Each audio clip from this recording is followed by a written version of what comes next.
ಒಬ್ಬ ಬಾವಿಯೊಳಗೆ ಬಿದ್ದಿದ್ನಂತ. ಆ ಬಾವಿ ಸುತ್ತ ಮಂದಿ ನಿಂತಿದ್ರು.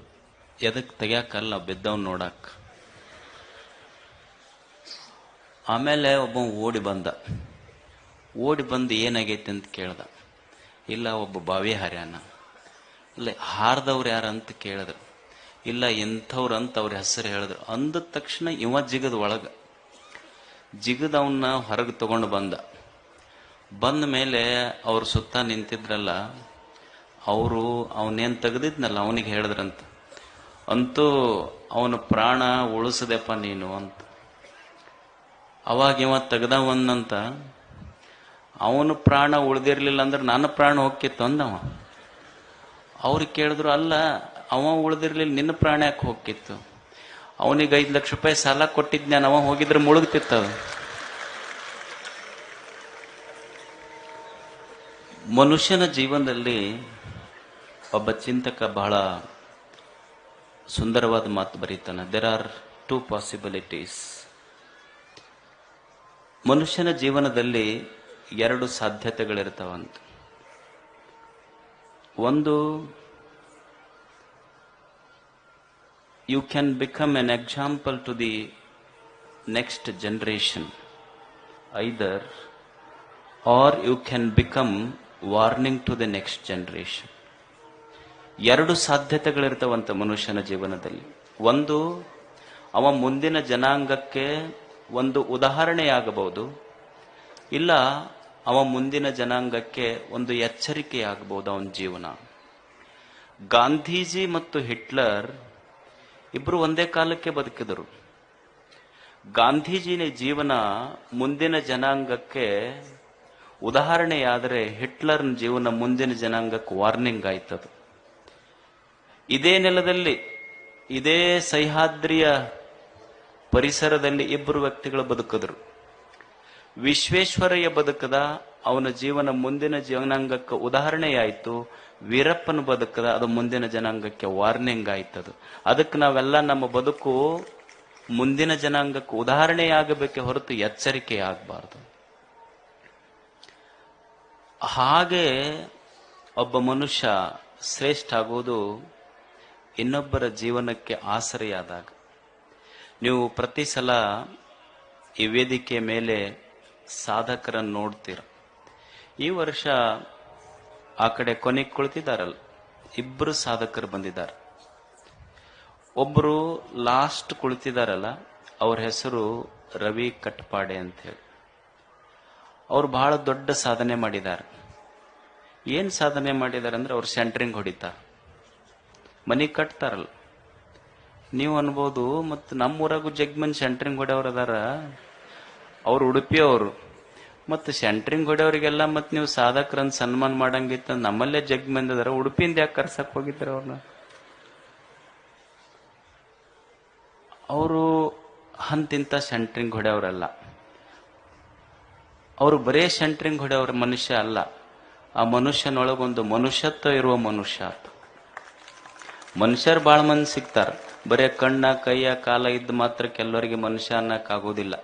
ಯಾರೊಳಗ ಮನುಷ್ಯತ್ವ ಅನ್ನೋದು ಇರುವುದಿಲ್ವೋ ಅವ್ರಿಗೆ ಮನುಷ್ಯರು ಅನ್ಲಿಕ್ಕೆ ಆಗೋದಿಲ್ಲ. ಆ ಮನುಷ್ಯ ಏನು ಮಾಡಿದಾನಂದ್ರೆ, ತನ್ನ ಉಪಜೀವನಕ್ಕಾಗಿ ಸೆಂಟ್ರಿಂಗ್ ಹೊಡಿತಾನ. ಅವನ ಜೀವನದೊಳಗೊಂದು ಘಟನೆ ನಡೀತದೆ.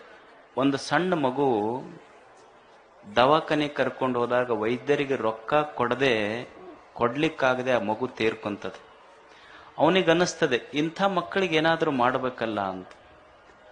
ಅಂಥ ಮಕ್ಕಳಿಗೆ ಆತ ಹೀಗೆ ವೇಷಗಳನ್ನು ಹಾಕೊಳ್ತಾ, ಈ ಸ್ಪೈಡರ್ ಮ್ಯಾನ್ ಅಂತಿರಲ್ಲ ನೀವು, ಆ ತರಹದ ವೇಷಗಳನ್ನು ಹಾಕೊಂಡು ಜನರ ಹತ್ರ, ಮಕ್ಕಳ ಹತ್ರ ದುಡ್ಡು ಕಲೆಕ್ಟ್ ಮಾಡಿ ಅದನ್ನು ತನ್ನ ಪಾಕೆಟ್ಗೆ ಇಳಿಸ್ಲಿಲ್ಲ. ಅವನು ಸುಮಾರು ಹೀಗೆ ದುಡ್ಡು ಕಲೆಕ್ಟ್ ಮಾಡಿ ಸಣ್ಣ ಸಣ್ಣ ಮಕ್ಕಳ ಕಿಡ್ನಿ, ಹಾರ್ಟ್ ಇಂಥ ಆಪರೇಷನ್ ಮಾಡಿಸಲಿಕ್ಕೆ ಸುಮಾರು 48 ಲಕ್ಷ ರೂಪಾಯಿ ಖರ್ಚು ಮಾಡಿದಾನ.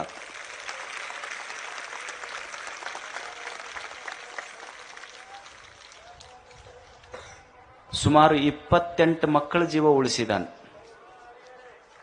ಅಂಥ ವ್ಯಕ್ತಿ ಇವತ್ತು ನಮಗೆಲ್ಲ ಸ್ಫೂರ್ತಿ. ಅವರು ಈ ವರ್ಷದ ವಿಶೇಷ ಸಾಧಕರು, ಅವರಿಗೆ ಪೂಜ್ಯರು ಆಶೀರ್ವದಿಸ್ಬೇಕಂತ ಹೇಳಿ ನಾ ಕೇಳ್ಕೊಂತೇನೆ.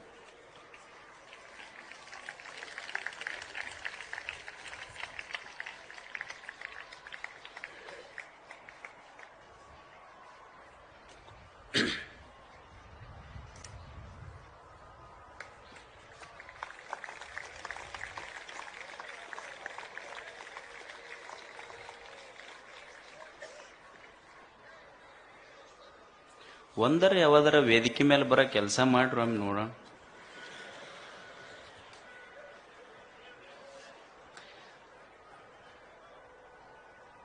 ಇನ್ನೊಬ್ಬರು ಕುಂತಾರ ನೋಡ್ರಲ್ಲಿ. ನಾವೆಲ್ಲ ಈ ಮೀಸಲು ಬಗ್ಗೆ ಕೇಳಿವಿ. ಇದನ್ನ ಕೇಳಿರಿಲ್ಲ ಹೆಸರು ಮೀಸಲು ಮಾಡೋದು ಅಂತ.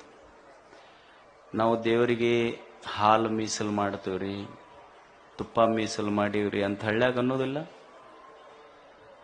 ನೀವೇನಾರ ಮೀಸಲು ಮಾಡ್ರಿ, ಅದು ಒಟ್ಟು ಎಂಜಲೈತಿ. ನೀವು ದೇವರಿಗೆ ನೀರು ಮೀಸಲು ಮಾಡ್ತೀರ, ಮೀನ್ ಎಂಜಲ್ ಮಾಡಿರ್ತೈತಿ. ಹಾಲು ಮೀಸಲು ಮಾಡ್ತೀರ, ಕರು ಎಂಜಲ್ ಮಾಡಿರ್ತೈತಿ. ಹೂವ ಮೀಸಲು ಮಾಡ್ತೀರ, ದುಂಬಿ ಎಂಜಲ್ ಮಾಡಿರ್ತೈತಿ.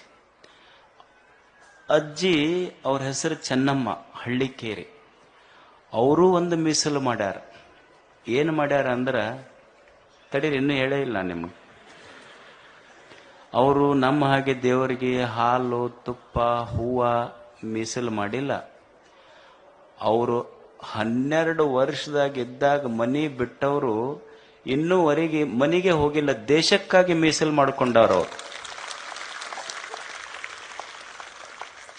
ಅಕ್ಕಿ ಸಾಲಿನ ಓದಿಲ್ಲ, ಸುಮಾರು ಪುಸ್ತಕಗಳನ್ನು ಬರೆದಾಳ ಅಜ್ಜಿ.